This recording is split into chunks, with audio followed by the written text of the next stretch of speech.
Hello, I'm Peter John Cooper. Welcome to this edition of Blood and Bones.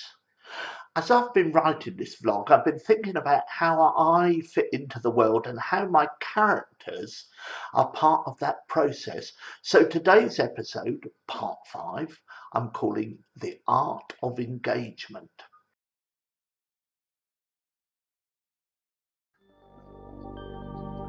When the present has latched its postern behind my tremulous stay, and the May month flaps its glad green leaves like wings, delicate filmed as new spun silk, will the neighbours say, he was a man who used to notice such things? Thomas Hardy. What I noticed today was a sudden waft of resin as I walked under the pines. Not that gluey chemical yuck of washing up liquid or bathroom cleaner, bigger, more complex, resonant with meaning. It conjured up two quite different memories. The first, sitting at a small table in the almost pitch black night of Corfu, drinking a flask of piney Retsina, the heady taste mingled with the smoky smell of charring sardines, distant lights of fishing boats pinpricking the dark. At the same time, I recall trudging through silent, echoless northern pine forest quite alone and with a heavy yellow sky overhead, pregnant with snow. A complex collage of images.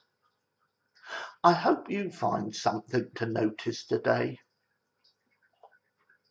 I can almost hear my cynical friend Skidmore tutting at that sort of poetic intervention. Skidmore has a sharp eye. If only we'd take those bloody earphones off and turn his baseball cap round the right way. I said in part 1 of this excursion that I felt cut off from the really big events. That's true. But I do like to pick up bits and bobs I notice in the world around and squirrel them away until I can make something of them. Like Thomas Hardy, I walk slow and try to listen and look. Art, history, politics, psychology, pine trees, poetry, the sea, my relationships, motorbikes, books, the family, they're all one thing. I need to know what that museum of rubbish rattling about in my skull amounts to.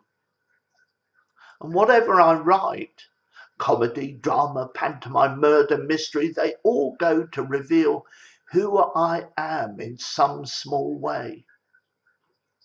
Writing this series has made me realise how much the playwright needs to be able to create an authentic, visceral narrative, and consequently how much he or she needs to discover and adopt an authentic personal voice and stance. As a very clever man once said, be a lamp unto yourself, seek no other refuge. We all know that if we hide under the bedclothes with our head under a pillow, it will go away, whatever it is. And sometimes it does. More often than not, like a bill or a bank statement or a bad smell, it won't. I'm of the school that says if you can do something about it, then do it. Otherwise, there's no point in worrying about it. And if the thing is too big for any sort of personal action, say it's a terrorist attack or a long illness, then I might as well join the majority of good-hearted people in laughing at it or writing about it. It's the least I can do. It's impossible to be divorced from your work, and however you try to hide yourself, your work is a transparent window into your inner self. So my advice to writers would be Be prepared to be open about what goes on inside and how it drives you. And the wilder your imaginative leaps and far-flung projections, the closer they will become to you. You may want to hide behind your words, but by the very act of writing, there you are, like it or not, exposed for all the world to see, trousers round your metaphorical ankles. To write a play or compose a piece of music is to appear naked on the stage. At the same time, I know I must engage with my subject matter in a way that will allow my characters to speak with their own truth. It is not me, but my characters that the audience see up there on the stage. And it doesn't mean that we have to be in any way even-handed dealing with our characters. That's for journalists. Mind you, whoever heard of an unbiased journalist these days? It's not for me to pontificate, proselytize, or propagandize, but playwrights are not journalists. We need to challenge our audiences to watch and listen to our characters and let them judge their actions and form their own narrative. As in cricket and football, the best part of the game is the arguments in the bar at the end of the match. Having said which, we need to be engaged, passionate about our subject. Whether we admire our characters or despise them is irrelevant. We need to be engaged with them as they take this journey through our imaginations, while being detached enough to follow their doings without hindrance.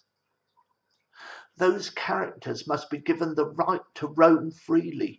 We must love our creations and listen to what they're saying.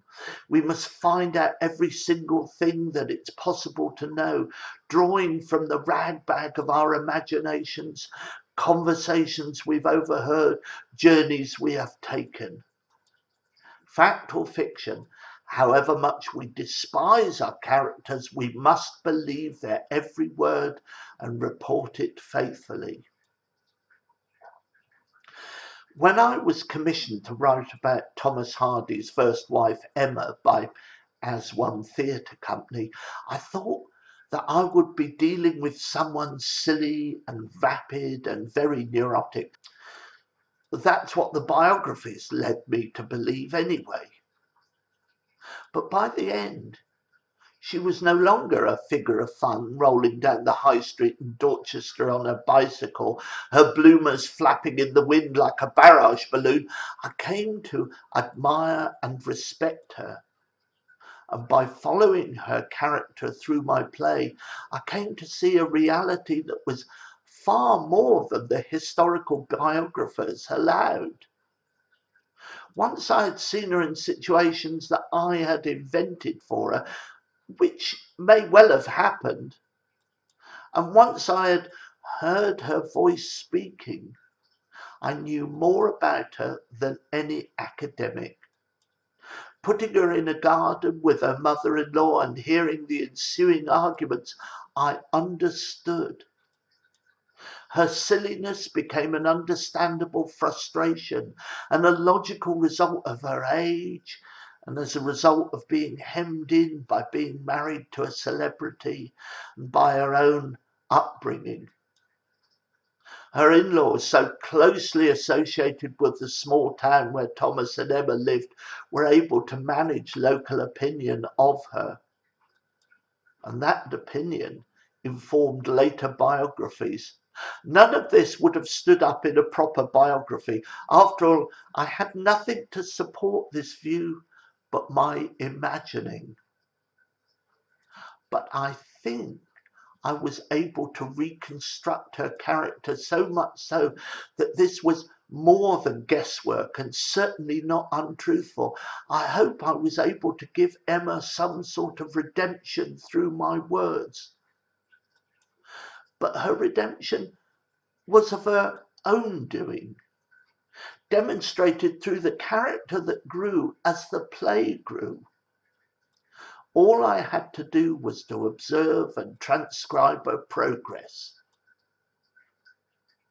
Sometimes there is a need for anger. The playwright does well to restrain his or her anger. But when it is a character speaking, their voice ought to be given full rein. Dig deep into the minds of frustration and rage that the character feels. Keep your temper, but loose your anger.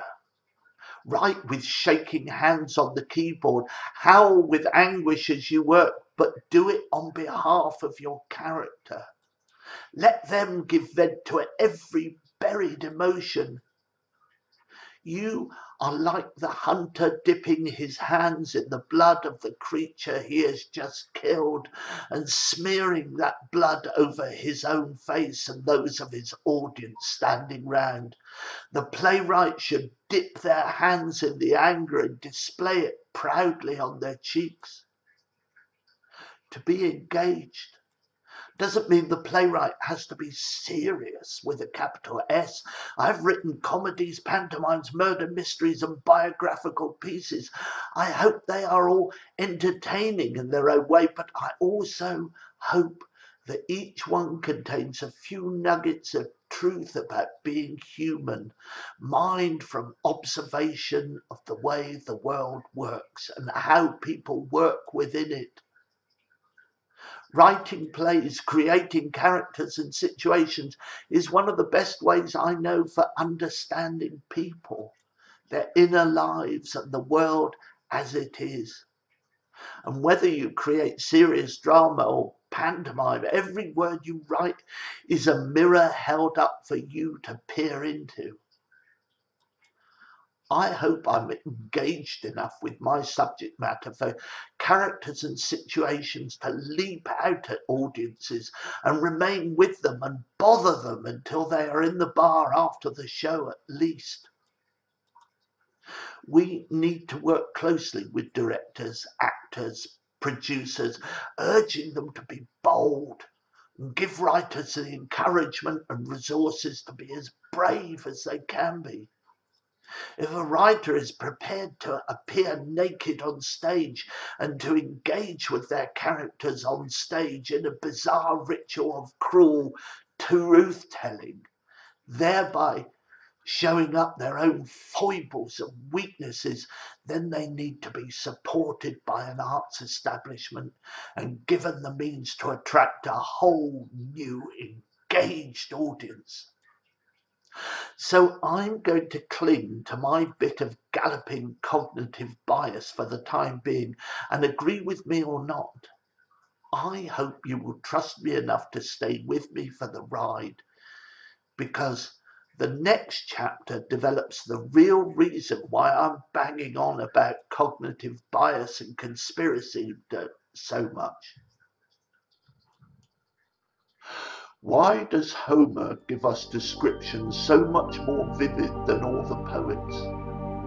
Because he sees so much more around him. We speak about poetry so abstractly because we all tend to be poor poets. The aesthetic phenomenon is fundamentally simple. If someone simply possesses the capacity to see a living game going on continually and to live all the time surrounded by hordes of ghosts, then the man is a poet. If someone simply feels the urge to change himself and to speak out from other bodies and souls, then that person is a dramatist. Friedrich Nietzsche. Well, thanks for watching again. If you enjoyed today's meditation, please press the like and subscribe buttons, and please share it with anyone who might find some relevance in it. Next time, I'm going to get to a fundamental notion in theatre and writing for it: suspension of disbelief. Looking forward to seeing you then.